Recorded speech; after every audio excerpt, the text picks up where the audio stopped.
Um assunto muito cobrado nos vestibulares é a eritroblastose fetal. Então eu quero que você venha comigo aqui hoje nessa aula e entenda tudo sobre esse processo, tá bom? Então vem cá e vamos entender agora o que é a eritroblastose fetal ou doença hemolítica do recém-nascido.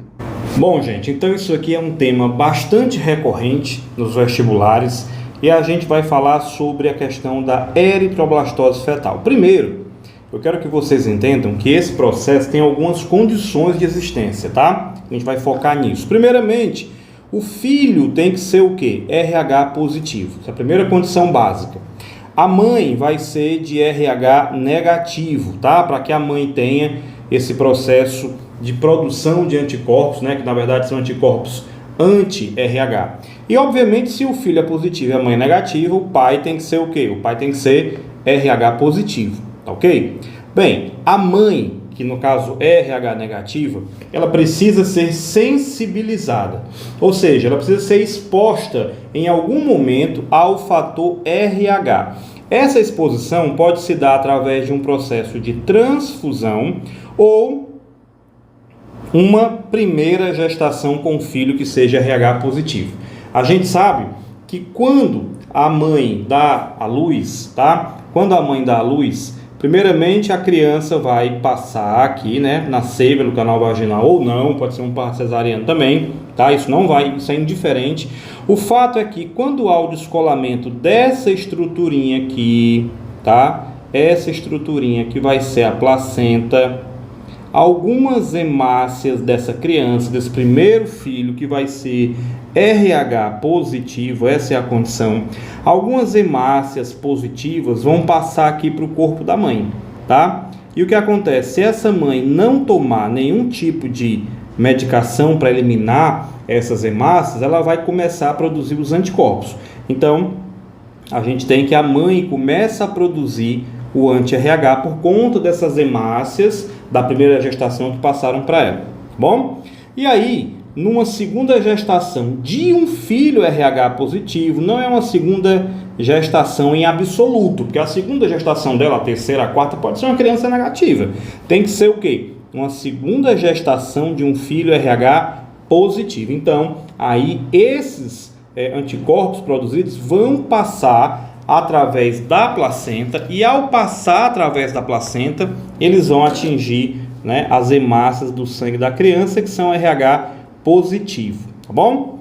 E aí acontecerá o que? A destruição das hemácias fetais. Isso vai gerar, a gente vai comentar aqui nessa aula, vai gerar uma série de fatores negativos, como por exemplo a icterícia, tá? O amarelão da pele, vai gerar o que a gente chama de anemia hemolítica pela morte das hemácias. Isso pode acarretar também uma insuficiência do fígado, insuficiência hepática. Pode gerar também um crescimento tanto do baço quanto do fígado, no caso, que a gente dá o nome isso aqui de hepatoesplenomegalia, tá? Além do que, ela vai liberar hemácias muito jovens. A criança, na tentativa de ficar viva, ela vai liberar os eritroblastos, daí o nome eritroblastose fetal, tá? Onde ela vai liberar esses eritroblastos na corrente sanguínea. Então, esquematizando aqui, na primeira gestação, a criança vai passar as hemácias que são RH o quê? Positivo, vou até ampliar aqui, tá? Para você ver, RH positivo, tá? Esse monte de hemácia. A mãe, caso não receba, né, a vacina contra, na verdade é um soro que ela toma, né? A gente chama de vacina, mas é um soro contendo os anticorpos anti-RH que seriam para destruir essas hemácias fetais. Preste bem atenção que aqui muita gente tem dificuldade de entender isso. Quando essa criança passa essas hemácias para a mãe, caso essa mãe receba esses anticorpos, ela vai eliminar essas hemácias e não dá tempo o sistema imunológico dela produzir os anticorpos. Aí tem gente que pergunta, mas João Paulo, ela não está tomando o anticorpo, não vai afetar na gravidez próxima? Não, porque se ela está recebendo o anticorpo, a imunização o quê? Passiva, não dura, tá? Não vai durar muito. Quando ela for mãe pela segunda vez, ela já vai estar livre desses anticorpos que ela tomou, tá bom? Agora, quando ela produz, aí a coisa é diferente, porque toda vida que o nosso organismo produz um determinado anticorpo, aquilo entra no que a gente chama de memória imunológica. tá ok? Então ela vai ficar sensibilizada, ela vai produzir esses anticorpos sempre.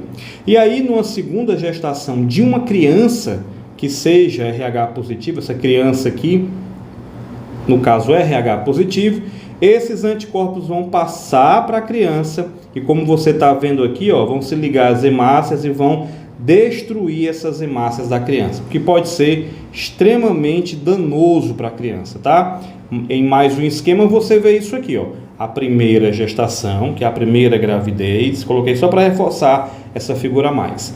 No parto, né, nós temos hemácias aqui passando para a mãe, essa mãe vai produzir os anticorpos e esses mesmos anticorpos aqui vão passar para a criança e começar a destruição das hemácias dela na segunda gravidez, na segunda gestação. Então a criança ela pode ter a hepatomegalia, a esplenomegalia, e quando a gente tem essas hemácias aqui, ó, que porventura são destruídas, a hemácia rompe aqui, ela vai liberar uma grande quantidade de hemoglobina, que vai se transformar, essa hemoglobina vai ser metabolizada em quê?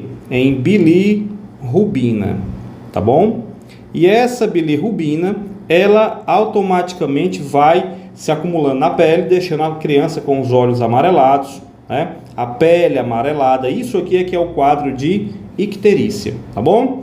E também pode ir para alguma região cerebral, para as regiões cerebrais, e aí causar lesões nos neurônios dessa criança, tá? Além da lesão do fígado, além da lesão do baço, tá? Pode causar essas lesões aí que a gente viu também. Professor, e como é que a gente faz, né, sabendo que essa segunda criança está sofrendo com esse processo? Bom, a criança pode nascer já bastante prejudicada, ou ela pode nascer com o tempo e mostrando sinais do prejuízo causado, né? Mas uma das coisas que se faz, gente, é uma transfusão sanguínea, tá? Um processo extremamente complicado. Deixa eu só apagar aqui que eu escrevi errado. Então, essa criança vai ter uma transfusão sanguínea ainda no útero materno. Então, como eu estava dizendo, é um processo complicado, caro demais. Imagina só, né? Você tem que ter um médico especialista, você tem que ter todo o maquinário no hospital para fazer esse processo que você está vendo aqui, ó, tá? Você vai ter aí a transfusão. Aqui no caso, adaptei uma figura de outra parte, que ele tira uma amostra do sangue fetal para fazer o exame. Mas no processo de transfusão sanguínea intrauterina, é bastante complicado para trocar o sangue da criança. Trocar para quê? Essa criança tem um sangue, o quê? RH positivo. Se ela permanecer com o sangue RH positivo, as hemácias vão romper, vão estourar. Então essa criança, ela recebe na transfusão sangue que seja RH negativo.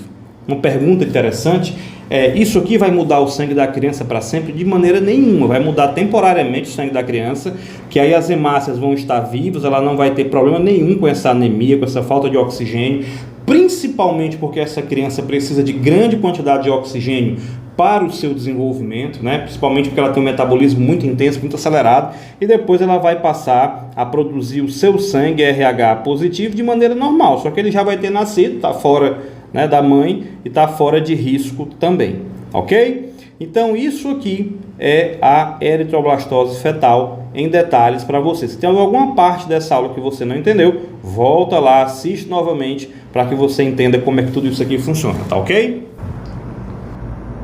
Então eu espero que essa aula para você tenha esclarecido suas dúvidas, trazido para você mais conhecimento. E se você não é inscrito, caiu aqui no canal de paraquedas, se inscreve, deixa o teu like se você gostou do vídeo, se ele fez sentido para você, para que esse conteúdo seja entregue para mais pessoas que precisam, assim como você, aprender mais de biologia para passar no Enem e nos vestibulares, tá bom? Um grande abraço e até o próximo vídeo.